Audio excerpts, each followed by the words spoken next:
Welcome to Khnemu Builder Society. Nefer means beautiful. Khnemu means to build within. Mu means to see. So it means to build within, to see within, to build heaven within.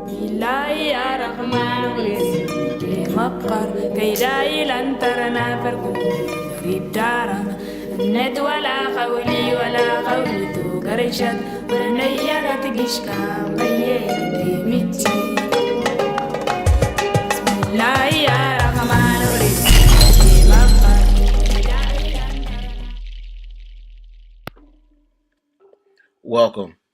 I am Jakari.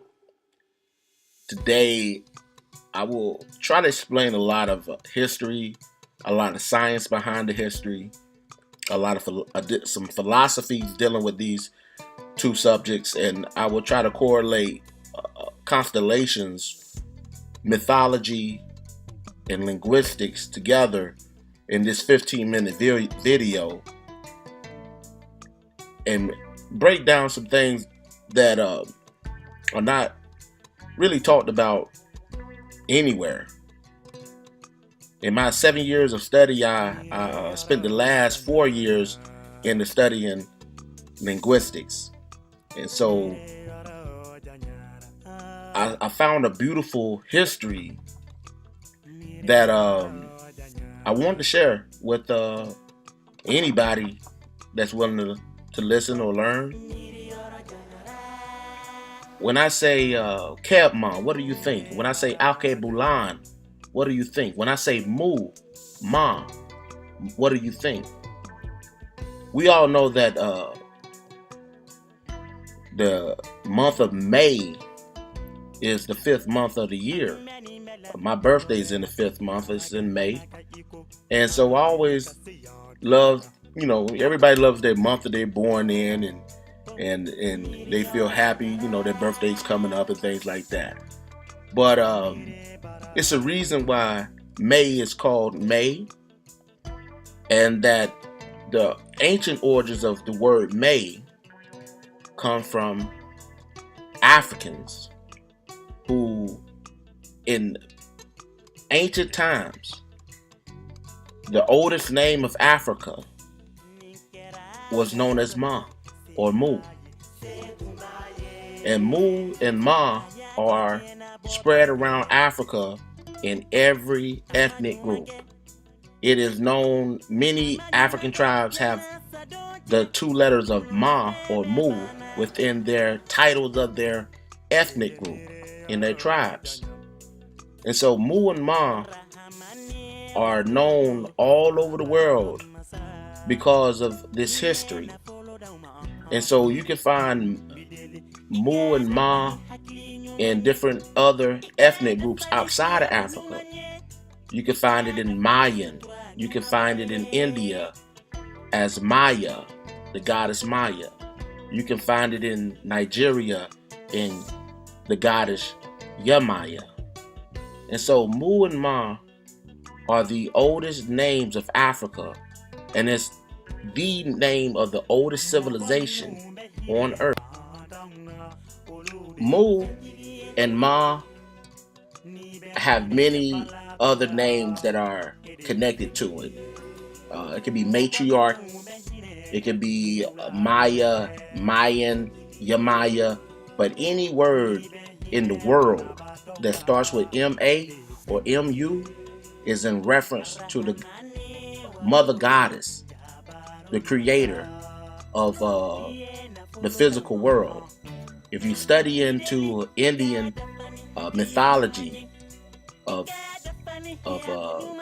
Tamil languages out there in South India and North India, you can find out they have a goddess named Yamaya. So if you look it up, you can see that it clearly states that in that Maya means illusion. And so there's two different ways of seeing in this world. Most of us, we are born and we see out our eyes, and we see what we think we see outside of our eyes. And we take that in and we register it in our brain, and we think that's the world. But that's just the physical world. There's the physical world and then there's the spiritual world. And to see into the spiritual world, you cannot see outside your eyes. You have to see with your third eye. You have to see within. And so all the ancient religions, all the ancient mythology were stories of metaphors and symbolisms that were trying to correlate and teach man how to see within. So when I started studying, I started realizing that breaking down African linguistics, I started to see a lot of hidden mysteries within just the words. I started to break down linguistics because you can read every book that they have about history that's at your local library, but you will only get enough knowledge that you will end up hitting a brick wall because it's not too many books that are actually going to break down linguistics of African linguistics and ancient Indian linguistics. So I said, let me take the task of breaking it down for myself. So I saved every word and started breaking down words apart. It was a wisdom quote that I heard, that I read probably about 5 years ago, and it said to understand any word, you must break down each word, break it apart. And so at that time, I immediately started breaking down every word that has any importance. And eventually I started to learn hieroglyphics, African languages, and started to be able to piece together a lot of Africa's ancient history, and not just Africa's ancient history, but the world's history, and try to connect it all together. So I started with doing that, and I started, trying to find any author that could help me in the direction that I wanted to go in.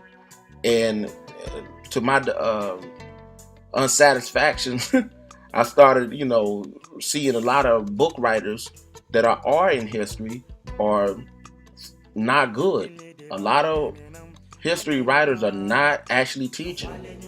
And so I found one historian that was born in the 1800s. His name was Gerald Massey. He's a white guy. and I was like, as soon as I started reading his words, it took me a while to actually comprehend what he was saying, because I was a new beginner into understanding philosophies of Africa. So he dedicated his whole life till he was about 70 years old to breaking down Africa's history, and he was a European, and so I appreciate what he did. I appreciate a lot of the other historians like Dr. Ben, Dr. Francis, and multiple, Dr. Sheikh Anta Diop, and a lot of other historians and doctors of history. And so I said, I was a student up under these guys, up under these people.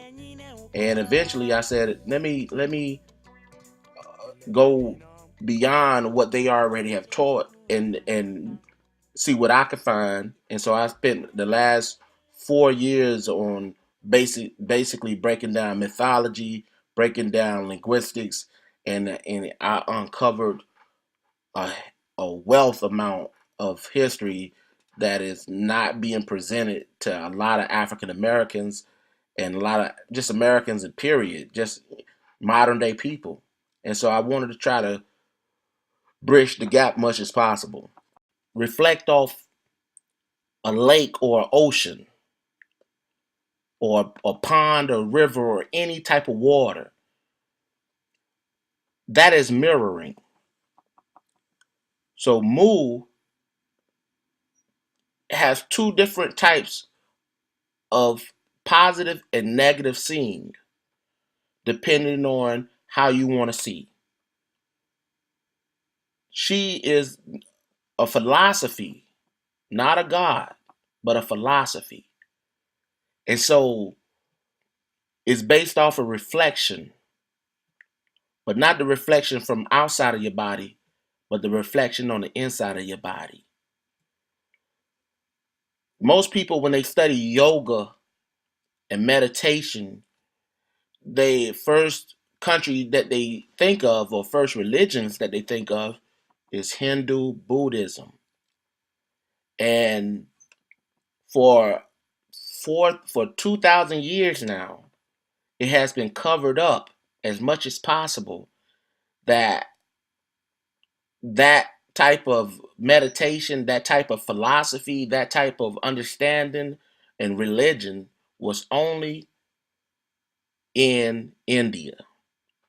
But the truth of the matter is that before India was known as a meditation hotspot, it was also known in Africa, and that many Africans civilizations built their whole civilization off of meditation and studying and awakening themselves within themselves. So I found the words that Africans were using in Central Africa all the way up to Egypt. Khnemu is the African name of the equivalent of the Indian chakras, the East Indian chakras. It's the same thing. And so all over your body inside, you have over 100 chakras in your body, but there are 7 chakras that are located from your base of your spine that go all the way up to your head. These 7 chakras, or Khnemu, were the known as the earliest ancestors of all humans and animals on Earth. They are known as the in different contexts, but come from the same origin. If you heard of the 7 dwarfs, then that whole story is based off of the Khnemu pygmies out of Central Africa in mythology. And so the Khnemu chakras were, if the person is initiated into meditation the right way, they will be able to awaken themselves within. And so, long time ago, in the mythology of these Khnemu, they were known as pygmies, short-statured Africans in mythology. And what they did were, in ancient Egypt mythology, all the way down to the Congo, they were known as the builders of heaven. And so most of the Congo region ancient gods and goddesses are the same gods and goddesses or deities that you will find all up the Nile Valley. It's the same names. A lot of people don't know that Khnum or Khnemu is was a name that was praised and worshipped in ancient Kemet all the way down to Congo. The same, they were worshiping the same names, the same God, the same deity, the same philosophies. And so what they were doing, the Khnemu chakras in your body, they are known as the builders of heaven. Heaven is equated to consciousness.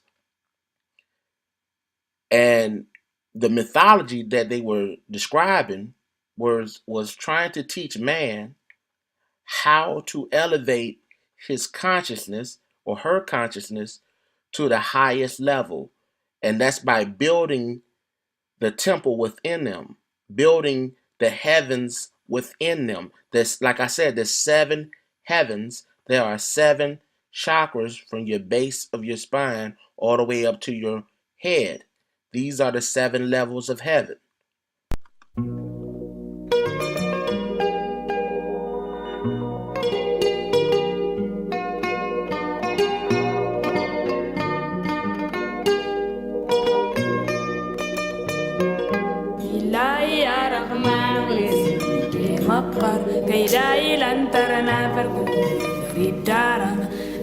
ولا قولي ولا قولي قرشت ونيرت قشكا بيدي متي بسم الله يا رحمن الرحيم كي مقر كيداي لن ترنا فرقل الدار ند ولا قولي ولا قولي قرشت ونيرت قشكا بيدي متي يلا سكري مسليني عجزت غيسك أساس لدي